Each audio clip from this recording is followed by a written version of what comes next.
Hello,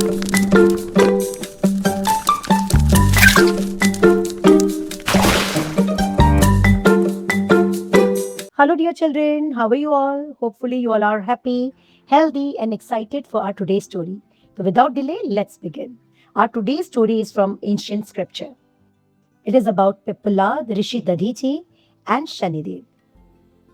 Long ago, in the sacred land of Bharat, there lived a great sage named Rishi Dadhichi. He was known not only for his wisdom and spiritual power, but also for his unmatched sacrifice and devotion to the welfare of the world. This is the inspiring story of Rishi Dadichi, his son Pipalad, and how even Shanidev, the powerful lord of karma, had to bow before truth, pain, and compassion. Rishi Dadichi lived a life of meditation and truth. His wife was a noble and gentle woman, often known in stories as Suvarcha or Sakithei. Their hermitage was peaceful, full of bird songs, sacred chants, and divine energy. People came from far and wide to seek blessings from the sage.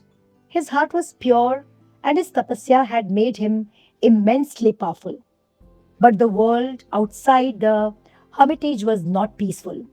At that time, the gods were facing a terrible problem. A mighty demon named Vritrasur had become nearly invincible. He had overpowered the heavens, defeated the devas, and spread fear everywhere. Even Indra, the king of the gods, was helpless.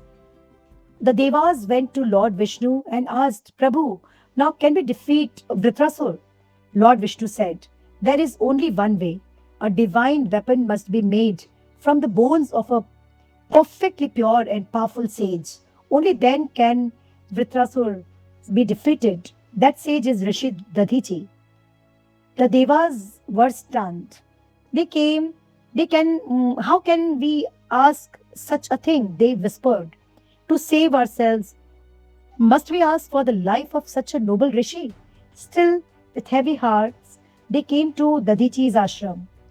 Indra and Devas stood before Rishi Dadichi with folded hands. Rishivar, Indra said softly, we are ashamed to ask this, but the world is in danger. The demon Vritrasur can only be destroyed if a weapon is made from your bones. For a moment, silence filled the ashram. Any ordinary person would have been shocked or offended, but Rishi Dadichi smiled. If this body can serve dharma even after death, he said calmly, then what greater blessings could there be? The devas were moved to tears. Dadichi continued, this body is temporary. If by giving it up, many lives can be protected, then I give it willingly. His wife was heartbroken, but she knew she was married to no ordinary man. She wept, yet she also understood the greatness of his purpose. After offering prayers, Rishi Dadichi sat in deep meditation. Through yogic power, he left his mortal body peacefully.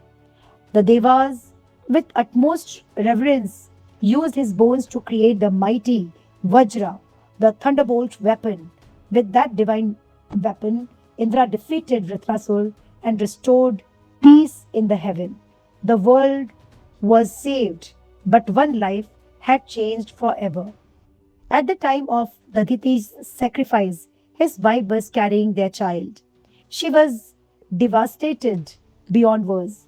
The grief of losing her husband was too much for her to bear. Some versions say that unable to endure the sorrow, she too left her body after entrusting her unborn child to divine protection. The child, still destined for greatness, was miraculously saved. He was found and protected in the forest near a peepal tree. Because he was nurtured under the shelter and grace of peepal tree, the child came to be known as Pippilad. The forest became his cradle, Nature became his mother. The birds chirped near him. The wind sang songs for him. The pipla tree gave him shared life and silent blessings. As he grew, sages and divine beings watched over him from afar. Pipilad was no ordinary child. He was intelligent, intense, spiritually gifted, and deep inside, carrying a pain he did not yet understand. As Pipilad grew older, he noticed something painful. Other children had parents. They laughed with their fathers, sat beside their mothers, and learned from family. But he had no one. One day, unable to bear it any longer, he asked the sages nearby, who am I? Who were my parents? Why was I left alone? The sages hesitated, but truth cannot be hidden forever. At last, one of them said gently, "You are the son of the great Rishi Dadichi. Your father gave up his life so the Devas could save the world." Pipalad listened silently. Another sage continued, "Your mother also left this world in sorrow. You were protected by divine grace and raised under the peepal tree."